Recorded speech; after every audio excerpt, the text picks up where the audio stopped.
but there's other things that you can do for your community to leave a legacy. And I think this is exactly the same thing. It's going to take some organization, some industry to step up and say, this is what we'd like to do. Are you on board or not? The train's leaving the station and you're either on board or you're not. Just because the facts are A, if the narrative is B and everyone believes the narrative, then B is what matters. But it's our job in our industry to speak up proudly, soberly, and to engage people in this dialogue. Those 2.5 billion people that are in energy poverty, they need us. America cannot meet this threat alone. If there is a single country, of course, the world cannot meet it without America, that is willing to we're going to need you, the next generation, to finish the overhaul job. nuclear regulation We need scientists to design new and fuels. focus on net public We benefit need engineers to invent new technologies. We over absurd levels of radiation need protection, entrepreneurs to sell those then technologies. we will march towards this. We need workers to operate assembly lines that hum with high-tech, zero-carbon We have components. unlimited prosperity for all humans. We need diplomats and businessmen and women and Peace Corps volunteers to help developing nations skip past the dirty phase of development and transition to sustainable sources of energy. In other words, we need you.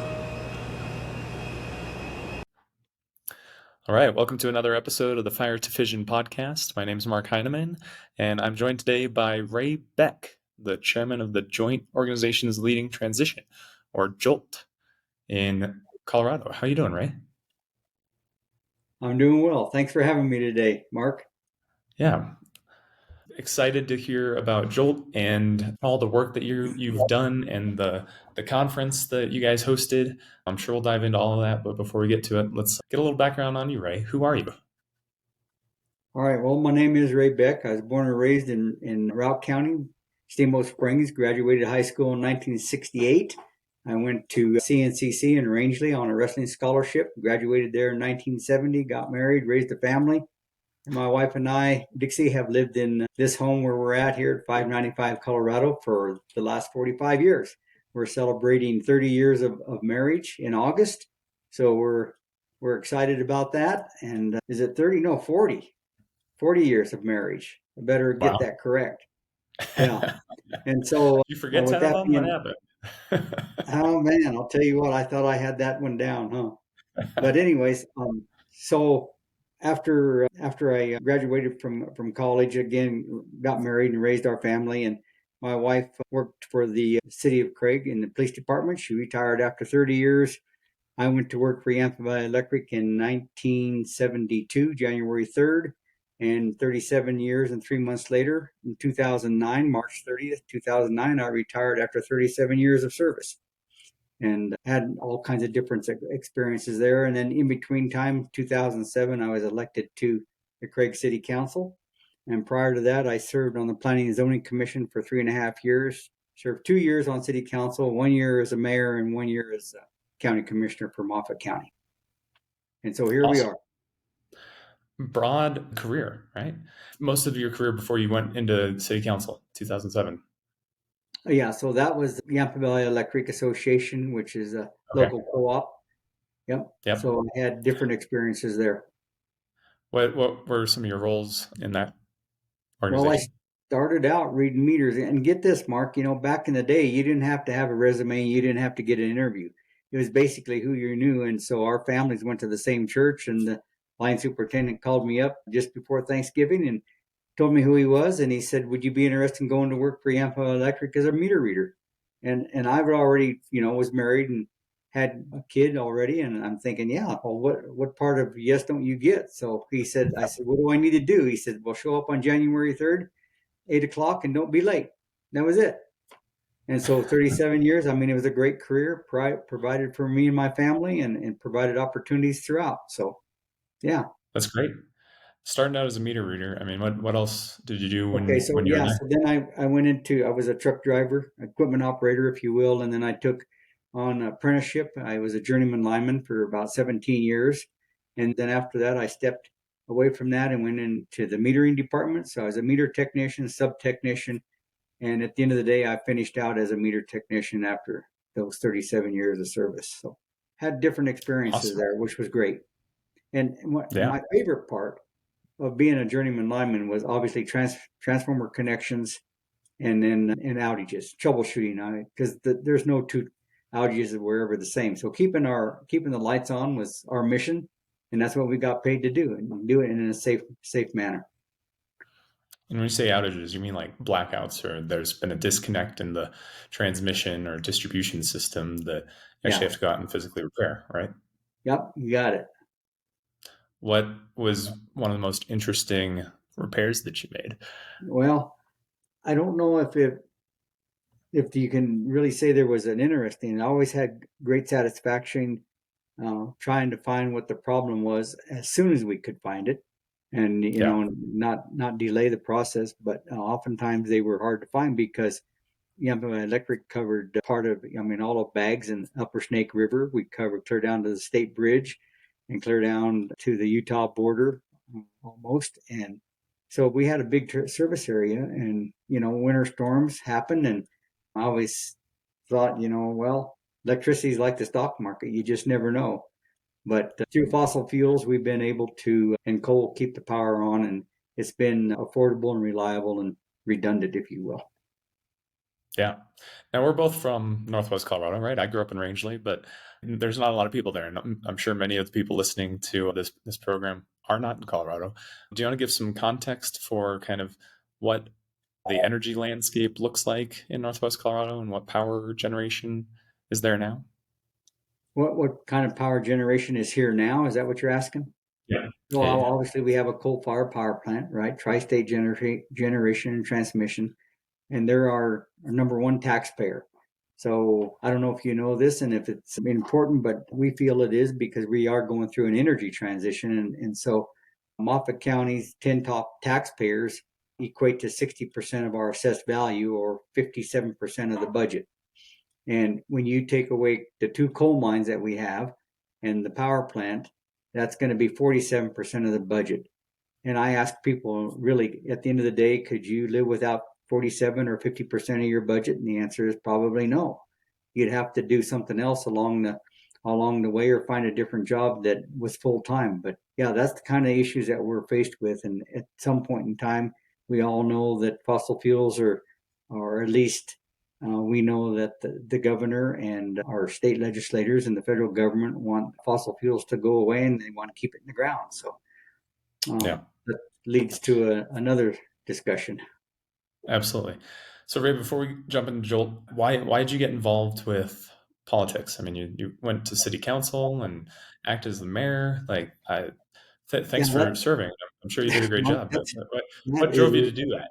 that is a really good question. I scratched my head many times wondering, what in the heck are you doing, Ray? No, I'll tell you what, how it all came out. When I was on planning and zoning, or before I got on to planning and zoning, one of the current council members asked me if I'd be interested in doing that. He said, I think you should put your name in the hat. So I did for 3.5 years. Well, then working for Yampa Electric, and my wife was at the police department. When I get to work, and first thing I do, pour a cup of coffee, and I start reading the paper before I start my day, like most employees do. And there was an article in the paper, an ad, if you will, looking for council members.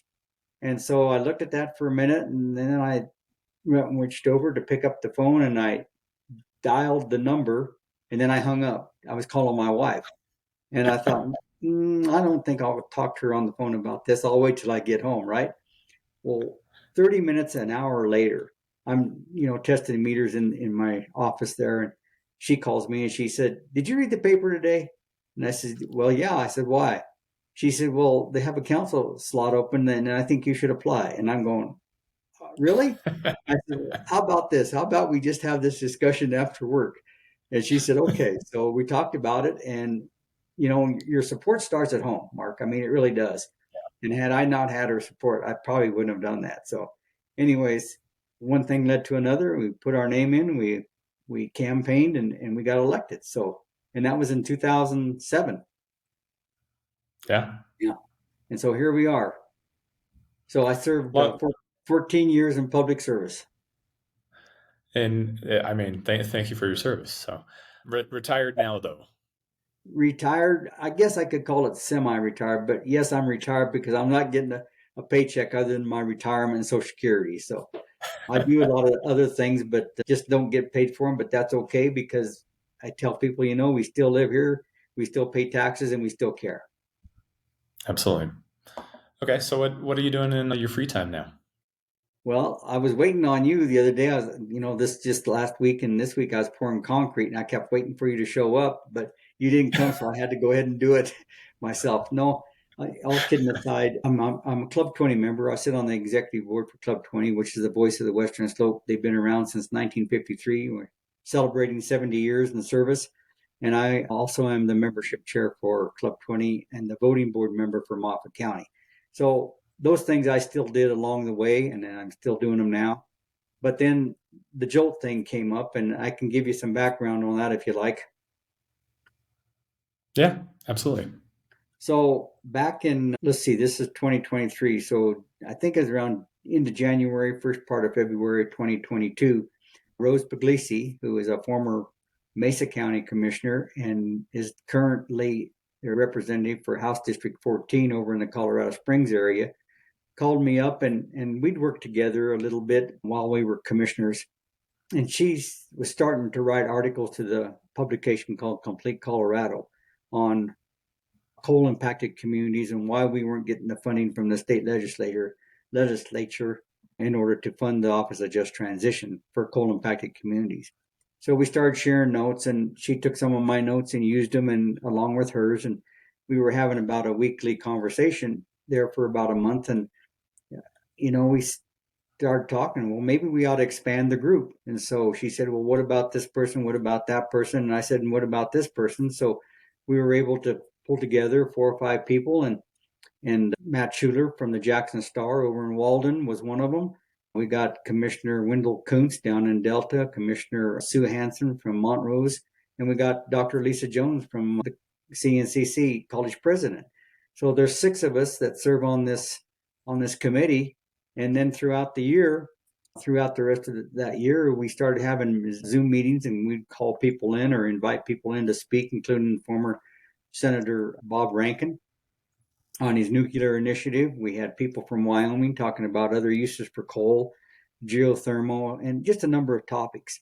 Then along about end of August, somewhere maybe end of September, the question came up, well, what do we want to be when we grow up, right?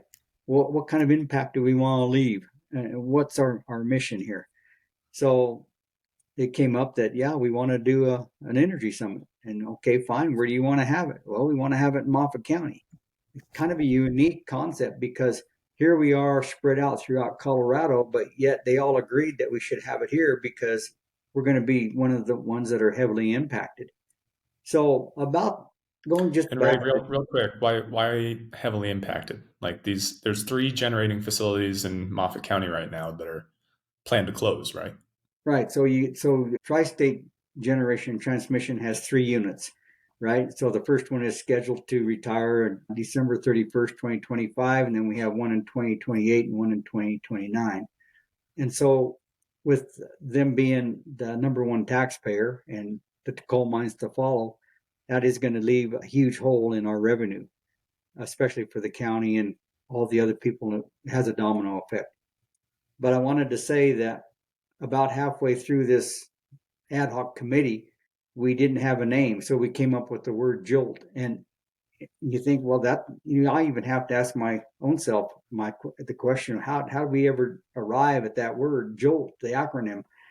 And so when Tri-State announced in January of 2020 that they were going to shut down the power plant, it was a jolt to this community. I mean, you could have heard a pin drop on Highway 40 that goes through Craig, Colorado. And so it kind of just mirrored together. And so our mission is basically very simple, 3 words: to advocate, communicate, and educate, acronym ACE. And so with that being said, we thought, okay, we're going to represent all the above sources of energy because we believe at the end of the day, with the push to move everything towards electric, that it's going to take all those resources to meet our future energy demand. And so that's kind of what we are. We're nonpartisan. We don't want to make it a political thing. We just want to make it an education thing. And so, and that's kind of where we were headed. It took us 6 months to organize this event and get the speakers to come in. And Of course, you have to have funding if you're going to have an event, and we had a very good response to that. And we even had a great response with our speakers. We'd call them up and ask them, and we were very fortunate to get the people, the caliber of speakers that we got for this event. And you were there. You got to see firsthand some of the caliber of speakers that we had, and I think everybody, we just had a lot of positive feedback from it. Yeah, totally agree. It was one of the best summits and energy events that I've been to. I mean, it was pretty small, appropriately, in rural Colorado, but that was kind of by design by you guys, right? Right, it was. Invite only, and It was an invite only, and it's like I said at the meeting, and I've said it to others. Mark, it wasn't about filling the room with bodies. It wasn't about filling the room with people just so we could have a large event. It was really about filling the room with the right people. And collectively, when we came up with these names, at least on my list, I wanted to make sure that we had community members, business members, industry members, and elected officials, both from the state and from the local level. And at the same time, I invited people from OEDIT, from Department of Local Affairs, from Department of Labor, from the Office of Just Transition. And you saw Wade Buchanan there. He was there representing his office and the state as well. So I think we had a really good mix of people. The one disappointment that I had was that the Craig Press never showed up, our own local newspaper, and they were invited just like everybody, like the other media outlets. And I even went down and personally invited them. And so I got to tell you this little story, Mark. When I was a county commissioner and Tri-State made that big announcement, we had individuals come to the commissioner meeting and they looked at us and they said, "What are you going to do about it?" Well, in my mind, I'm thinking, well, what are you going to do about it? You live here too, right? This is a joint effort. This doesn't fall on one entity or one person. This is going to be a collective driven issue going forward, because if we don't come up with some kind of replacement for the loss of fossil fuels, Moffat County and other counties like us are going to be in dire straits, if you will. Yeah. So thus JOLT. Thus JOLT, Joint Organizations Leading Transition. Correct. I love the name. I think it was a phenomenal conference. Why don't you kind of walk through what some of the discussions were? Like, who are some of the speakers? What kind of topics were discussed? Well, I should have got my agenda out for that, because I can't. I'm going to remember all of them. But I think a couple highlights, we had Christine King from GAIN, which is the Gateway for Accelerated Innovation. I think that was a hit. People want to know more about nuclear, and we can talk a little bit more about that.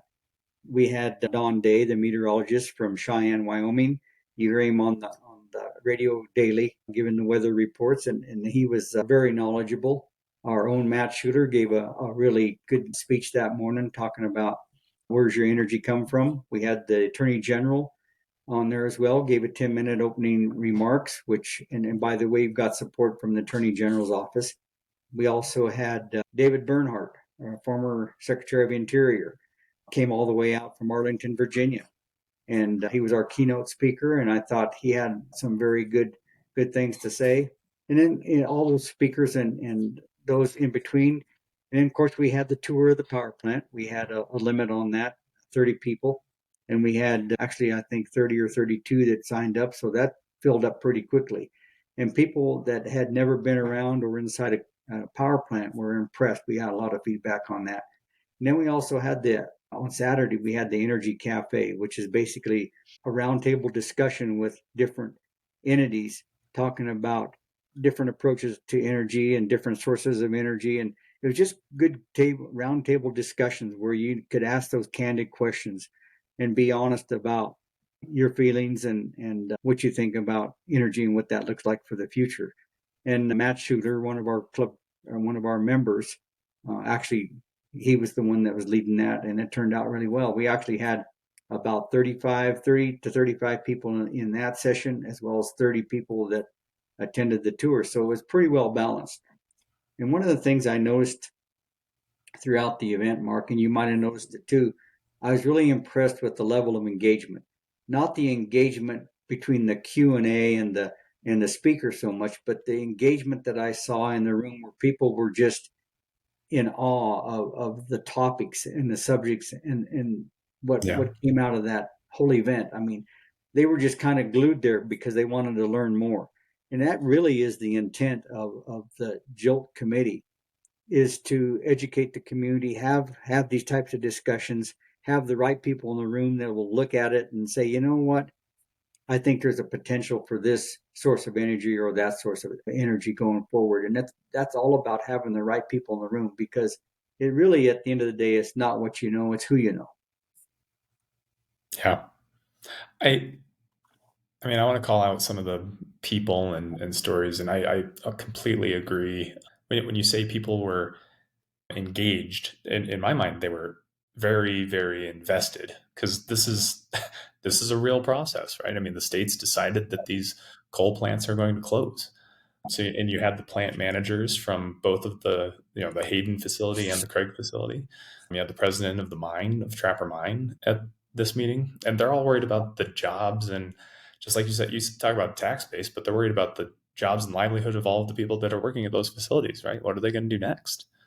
So, I mean, they were definitely invested. Yep. So you talked about all of the above sources of energy, and you mentioned nuclear, right? Christine King with the Gateway for Accelerated Innovation in Nuclear. What kind of progress are we seeing, or do you hope to see come out of some of these discussions? Well, kind of unbeknown to us, when we organized this ad hoc committee, and we used North Park Arts Council as our physical agent to handle the monies and the transactions and stuff. I didn't know at the time that House Bill 1247 was in the works, which is a study bill. And because of our Western Slope and the others were able to keep nuclear in the mix, they wanted to take it out. Some of them did. And I would have imagined that was some of the D's, if you will. But I got to give credit to Senator Dylan Roberts and Representative Megan Lukens, as well as Senator Perry Will. They were all instrumental in saying, if we're going to have a study bill, let's keep all the above in there, and nuclear needs to be part of that equation.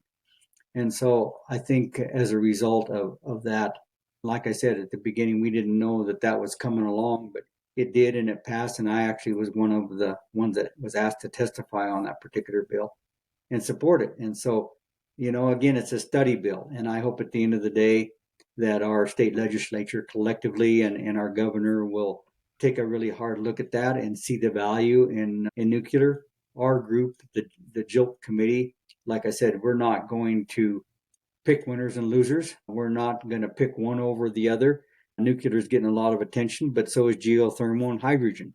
And those are all part of the equation. And again, it's going to take all those resources in our mind to support our energy demand, our energy needs going forward. But I do think there is a lot of discussion going on right now around reactors. I mean, we know that there's 92 reactors in the United States. So there's 52 nuclear power plants in 28 different states within the United States. And I also didn't know, but I found out the other day that the United States generates more nuclear power than any other country in the world. I think that sends a pretty good message, knowing that nuclear is safe, it's reliable, it's redundant, and it's affordable. And we need to be having these type of discussions and partnering with people that can help move the needle. Yeah, absolutely. And we helped testify on that bill too, a bunch of folks in our group, and I mean, very exciting to see that it went through and passed. So, and then also fun to see Representative Lukens at the event, and get to thank them for really pushing it forward. I am a little concerned about the timeline for Colorado. Like, these projects take a lot of time, and the plants are closing.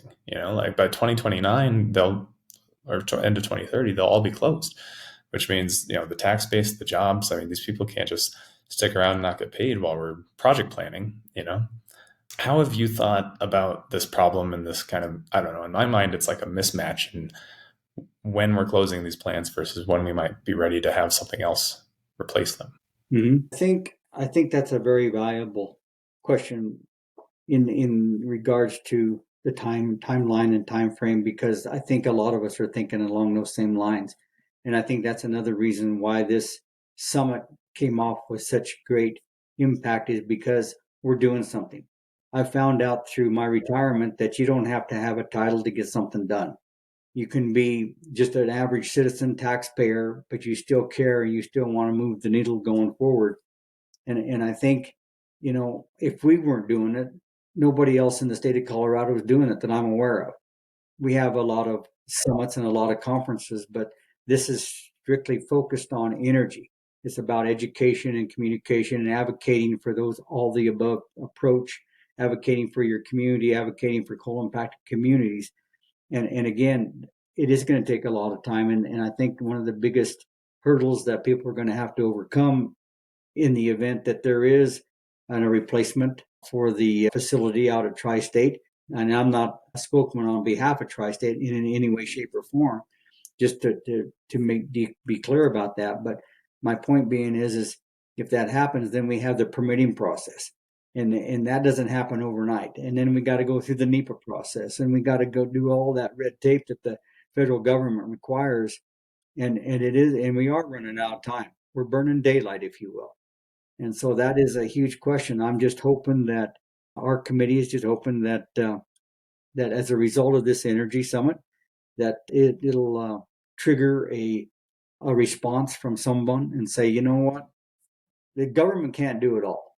I mean, they're part of the equation and part of helping us solve the problem. But it's going to take somebody with interest in doing it. It's going to take the industry themselves to make a decision in which way they want to go, at least in my mind. And so again, it's going to be all of us working together to get it accomplished, because otherwise I don't see that wind and solar is going to cut it. I think there's a lot of things that don't get out in the public about the cost of what it really is and what it's going to be. And so I think that, again, it's going to be a partnership. Yeah. I do want to tell this story because, and I want to get your reaction to it, or see if you remember it from the conference. But again, I don't speak for Tri-State. You don't speak for Tri-State, but Tri-State was one of the speakers at this event, and they were describing, what their plan was going to be when they transitioned and what their targets are, hitting 70, 80% renewables by 2030. And an audience member asked during the Q&A afterwards, well, what are we going to do when renewables aren't on, right? These are intermittent sources. And his response was, well, we're going to import it from out of state, import electricity from Wyoming or other states. And people said, well, what happens when the sun's not shining and the wind's not blowing there? Like, what's generating the power there? And his response was, well, coal. Like, we're going to be burning coal in those states. The room went silent. I guess, do you remember that? And what was if so, what was your response? I mean, it was kind of heart-wrenching for me. Like, it doesn't feel like a just transition, I guess, is what I'm getting at, right? We call this a just transition. It does not seem just. Yeah, it's really an unjust transition. I don't know how that got named, but anyways, I think he gave the right answer. I mean, I do feel like, coal isn't out of the picture entirely, and I don't know that it will be entirely either. But when people go to turn on their lights, and it doesn't happen because of quote unquote renewables, something's got to happen. I mean, look what happened to China, right? They were farther ahead than we were, and they tried this and it didn't work. And so now they're building power plants left and right, coal-fired power plants left and right?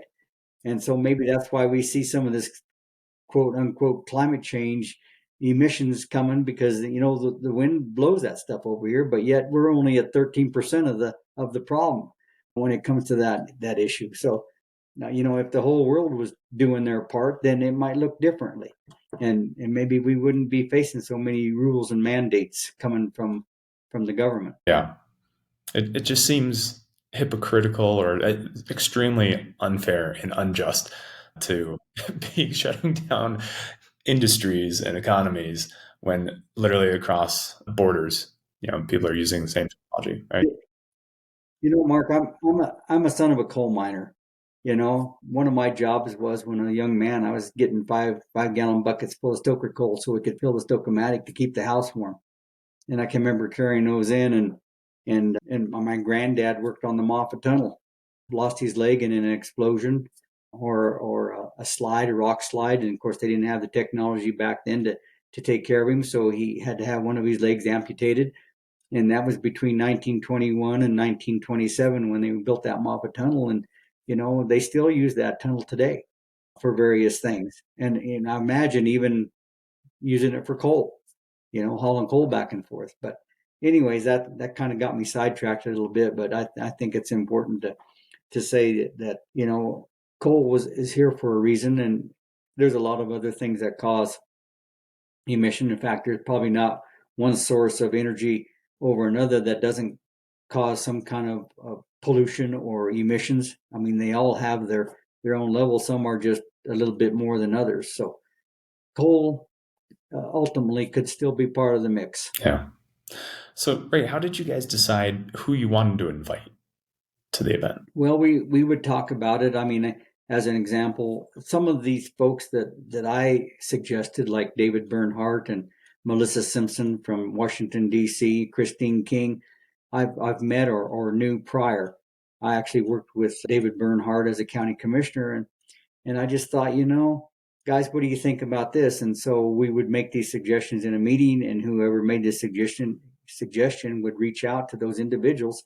And I got to tell you, the response was great. I guess maybe our timing was just right because we didn't get any pushback. I mean, we got one cancellation at the end of the day because Melissa, her boss, had another job for her and she couldn't be there, but she got the attorney out of Denver to replace her. And we just had a good response. And so when you reach out to these speakers and when you have 6 people and 6 different minds and building relationships throughout the years, past and present, it makes a lot of difference. And I always felt like, as an elected official, going to outside meetings and building those relationships made you a better elected official representing your community. And so I mean, even today, I can call people up and they remember who you are because you were there and trying to make a difference. Absolutely. Will you guys host a similar conference next year? We had a meeting the Monday after the event while things were fresh in our mind. We went over the survey and got a report on that. And we talked about having a meeting. And so, yes, we are. It's going to be scheduled for June 27th and 28th, 2024. It'll be in Montrose. So we're going to move this thing around. And then where it goes from there, we'll decide then. But our next Zoom meeting will be on the 31st of July. So if you know of anybody, Mark, if you know of anybody that is an expert in their field, anything related to energy, please let me know. We'd be happy to reach out to them and see if we can't get them to be a speaker. And that's kind of how this all works. So it's like I say, it's not so much what you know, it's who you know, and I know you. If people wanted to be part of the discussion, how do they apply, or if they wanted to attend next year? Yeah, so obviously, they can get a hold of myself or they can get a hold of any one of the JOLT members, and we'd be happy to put them on the invite list. I mean, that happened a lot during the course of us organizing this event. And, I'm going to maybe jump the gun here a little bit, but I think there's an opportunity here for you to, first of all, see if you get a hold of Christine King and see if she'd be willing to do a podcast, which I'm pretty sure she would be. She's on the list. I think we need to continue to have these discussions. She's on the list. And another one is Tiffany Dixon with Associated Governments of Northwest Colorado. Do you know Tiffany? She was there representing AG&C. And yes, I think she would be a very good, she represents Northwest Colorado. AG&C is made up of governments, councils, and commissioners. And I served as the chairman for that group while I was a county commissioner for, I think, 3 years out of the 4 that I was there. And went to it even before I was a county commissioner. If you would like to, I mean, I actually talked to her just the other day about this, and I told her I was going to suggest her name, and she said, that'd be great, Ray. So I think she'd be, I think it'd be a good or great if you would give her that opportunity. I'm just kind of looking over my notes, see if there's anything else that I missed. Well, I am curious on this thought, that it feels like we need community support for transition projects. And I I don't think these communities want wind and solar projects. I could be wrong in that, but I think they want jobs that are good paying, and they want economy to bolster their economy. Mark, I'm not hearing a lot of pushback from Moffat County when it comes to nuclear. Wind might be a different thing. I don't really think that Moffat County is even conducive to windmills, just for the fact that it doesn't blow here all the time. And obviously, but we are getting a lot of support for the solar. In fact, there's an article here that was in the paper just not too long ago, and I don't know if I can find it, but I think it's a 4 megawatt solar array that is being put in partnership with Yampa Valley Electric on some property just east of the office here in Craig. And I had that somewhere, but I don't remember what I did with it. So that should be up and running by, I don't know, I'm going to say by Thanksgiving. They're currently working on it as we speak. There's another solar array going in south of Craig, 145 megawatt unit down by Colorado. And so I don't hear a lot of pushback, but we all understand that, there's more to these renewables than what meets the eye and what's being told on the news and all that stuff. And it really, at the end of the day, what's going to cost. I mean, I have no problems with that. I mean, if they want to do solar and they want to do wind, that's fine. I know there's some, and you can read it and look it up yourself. I mean, they kill birds and stuff like that. They're high maintenance, and their disposal process is going to be very costly if they can dispose of it at all because of the materials that they're made out of. But at the end of the day, if solar is there and wind is there as backups, that's fine. We're not saying that we shouldn't have them. We just know that there's a reality to all this, and there's going to be a cost to all of it. But at the same time, don't pick winners and losers. Don't tell us that we can't have coal. Don't tell us that we can't have nuclear. Let's all just get in line and do this together. I mean, it's a partnership, and it's going to take all the above, and they're going to find this out sooner or later. That's why we need to continue to have these discussions and try to change the narrative for the state of Colorado. Okay, so hey everyone. It's a bit embarrassing, but unfortunately the last 10 minutes of my audio and video didn't upload correctly, and we lost that portion of the interview, meaning just my audio and video track. Luckily, we've still got Ray's portion, so we're able to give you the rest of that, so it's going to be a little choppy. I've added in some questions that I've just recorded to myself to hopefully help the conversation flow and get the rest of Ray's content and the rest of the interview out. So if you're watching online, then that's the explanation for probably the change in audio quality, and I switched shirts and hair got a little longer in between. So hope you guys enjoy the rest of the interview. And I think that my question for Ray right here was, will the future of Western Colorado be nuclear energy, geothermal, continuing with coal? What's the future of energy look like for Colorado? I don't know for sure what that would look like. And I guess if I had my way of doing it, I think the only way to get people's attention to convince them that, it's going to take all the above to do it is maybe turn off their lights first. And then, when they call and say, hey, my lights are out, when's electricity going to be back on? My answer would be, probably not for another 5 days. You might want to check on those renewables and see how they're working for you, And I mean, seriously, at the end of the day, if, people don't really know how to react or respond to a situation unless they've actually been part of that or they've been affected themselves. So at the end of the day, I mean, we can have these discussions and we can try to plea with them and bargain with them and convince them or try to convince them. But at the end of the day, if it was the state capitol or the national capital or where the politicians that make the decisions or the EPA or the Wild Earth Guardians or whoever that is, if they were the ones that were affected by the loss of power or had a blackout and it was for an extended amount of time, they would realize that maybe this isn't such a good idea. So how can people help? Well, that's a good question. I think, again, it comes through partnerships, and that was going to be part of my answer to your question in terms of We got to have those partnerships with our legislators, our representatives at the state level and at the federal level, and all the governor, if you will, and in industry. I mean, we can't make that decision for them. We can be supportive of a decision once it comes out or not. We can ask those tough questions, but at the end of the day, it's going to take the partnership. It's about relationships. It's about trying to do the right thing for your community, for your state going forward. And it's a lot of common sense stuff here.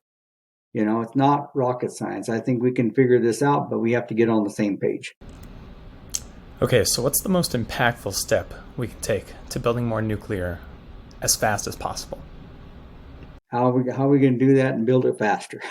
That's a good question, and I don't know what the answer is to it. I mean, give it some thought, think about it, but again, it's just going to be people coming together, and they got to believe in it enough to push it forward. I mean, I helped organize a lot of events while I was elected official. As an example, the balloon festival. We didn't have a balloon festival here. Route County had a balloon festival. We didn't. I told my wife, if they can do it, why can't we do it? It's going to take that kind of attitude to do that type of stuff. Never had one of my accomplishments as a city council member was getting the new terminal for our Craig Moffett County Airport. Again, it takes somebody to move the ball. I mean, you can't do things on your own, but you've got to start the conversation. You've got to be able to plant those seeds of opportunity and get other people on board to believe that your mission's worthwhile and it's worth funding and it's worth moving forward. And that's how these things happen. I can give you a list of some of the things I accomplished over the last 14 years. It wasn't just going to meetings and making decisions and adopting a budget. That's a big part of it. But there's other things that you can do for your community to leave a legacy. And I think this is exactly the same thing. It's going to take some organization, some industry to step up and say, this is what we'd like to do. Are you on board or not? The train's leaving the station and you're either on board or you're not. So, that's just from my past experience. I like that, Ray. I can tell we're the same. We both like to get stuff done. There you go. Yeah. I mean, when I worked when I was the liaison to the Craig Moffett County Airport, and I went to Washington D.C. and heard what was going on out there through Club 20, knowing that I came back and I read the master plan, and there's nothing in the master plan that says we have to do this first or this second or whatever. It wasn't lined out that way. It just says these are some of the needs, and building a new terminal was one of them.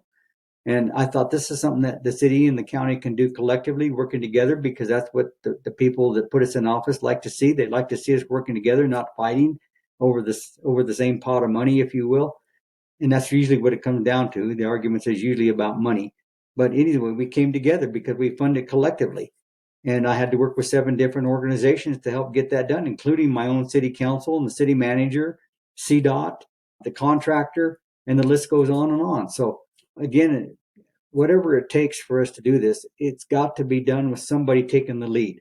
Somebody's got to take the lead. Somebody's got to plant the seed of opportunity and the idea, and then bring people in. And why is this a good idea? Now, you've mentioned Club 20 a couple times already. What is it? Why don't you go ahead and give us some background on it?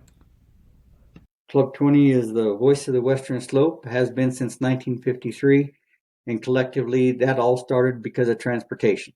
And so this really is a good segue to the conversation we're just having about somebody taking the lead.